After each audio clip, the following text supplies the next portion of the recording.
Pukawin mo nawa ang aming Santo Papa Benedicto, ang mga obispo, mga pari at diakono ng pusong umaapaw sa pag-ibig at pagmamalasakit sa iyong bayan. Manalangin tayo.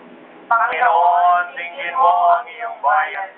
Maglingkod nawa ang mga pinuno ng bansa bilang tunay na mga pastol na pangunahing layunin ay kapakanan at kabubuti ng mga mamamayan. Manalangin tayo. Panginoon, tingin mo ang iyong bayan.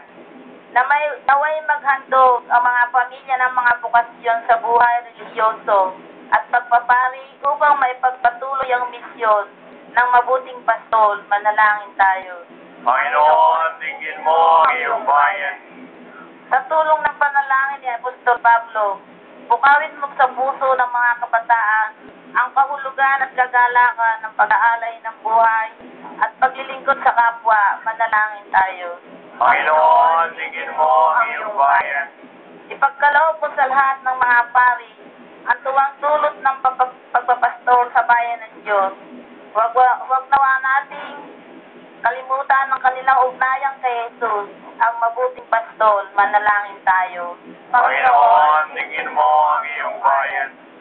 Mabisa nawang maipahayag nitong ating Sunday Delicast, Iglesia in Asia, ang salita ng Diyos sa bawat tahanang Pilipino sa buong mundo at pagpalain nawa ang lahat nating mga tumatangkilik at tumutulong. Manalangin tayo. Panginoon, tingin mo ang iyong bayan.